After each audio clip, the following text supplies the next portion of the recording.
Монгол Улсын ерөнхийлөгчийн 2013 оны 92 дугаар зарлиг засгийн газрын үйл ажиллагааны хөтөлбөр тусгагдсан цэргийн аль паагчдыг нөхөх хангах бодлогыг шинжилэн холимог тогтолцоог төлөвшүүлж иргэдийн цэргийн аль пааг хэлбэр шинжилгээх зорилтын хүрээнд засгийн газраас 2014 оны 40-р тогтоолоор оюутан цэрэг хөтөлбөрийг батлан хэрэгжүүлээд 3 дахь жилдээ зохион байгуулах гэж байгаа юм а. Оюутан цэрэг хөтөлбөр 2014-15 онуудад амжилттай хэрэгжиж нийт 1500 орчим оюутан тус хөтөлбөрийн сургалтын хөтөлбөрийг бүрэн хангаад байгаа юм а. Хөтөлбөрийн үр дүн сурвалжлагчдын сахилах хүмүүжил, хувь хүний зохион байгуулалт төлөвшөл сайнаар нөлөөлж анги хамт олонны эв нэгдэл сургалтын чанарт дахиж өөрчлөлт гарч байгаа талаар сургуулийн удирдлага багш оюутнууд сэтгэл хангалуун байгаагаа илэрхийлсээр байгаа юм а.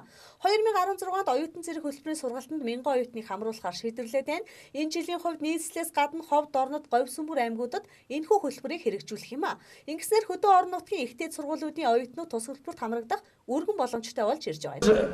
Ерөнхийлөгч хэлэхдээ оюутан цэрэг хөтөлбөрийн хууль эрхцэн үндсийг бодуулна. Магадгүй та биднээс та бидний бодож яснаас илүү үр дүнд хүрч болох юм аа гэж ийм сайхан үгээр өнгөрсөн жилийн оюутан цэрэг хөтөлбөрийн үр дүн үнэлсэн байгаа. Одоогийн байдлаар оюутан цэрэг хөтөлбөрт 1500 орчим оюутан хамрагдаад байна. Эдгээр оюутнуудын хувьд оюутан цэрэг хөтөлбөр бол мартагдчихгүй дурсамжтай, маш их сурамжтай, өгөөжтэй тийм сургалт болж байгаа. Дурсамж гэдэг бол хүн болгоны өөр өөрөөр хүснээ зохиож болох тийм зүйл. Зарим нэг нь инээдтэй үе дурсаж жахад, зарим нэг нь гонглж байснаа, гутарж байснаа, аав ээжигээ санаж байснаа, зарим нь давж туулж байснаа, баярлж байснаа дурсаж байдаг. Харин бидний оюутан цэрэг хөтөлбөрөөс сурсан зүйл маань бол бүгд ижил, нэг л хөтөлбөрөөр суралцсан адил зүйлийг сурж авцгаасан.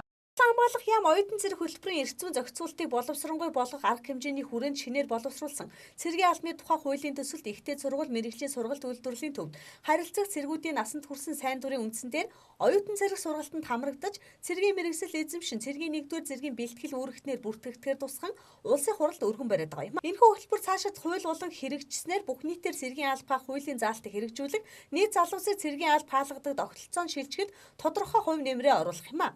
Өнөөдөр оюутан цэрэг 2016 нийлтийн ажиллагаанд улсын хурал засгийн газрын гишүүн Батлан хамгаалахын сайд Соломон, нийслэлийн засаг дарга Батүл, Батлан хамгаалах яамны төрийн нарийн бичгийн дарга Батсайхан, боловсрол соёл шинжилгээ ухааны яамны удирдлагууд Монголын оюутны холбооны удирдлагууд оролцсон юм а. Өдрийн тойлд уян мэдээллээ.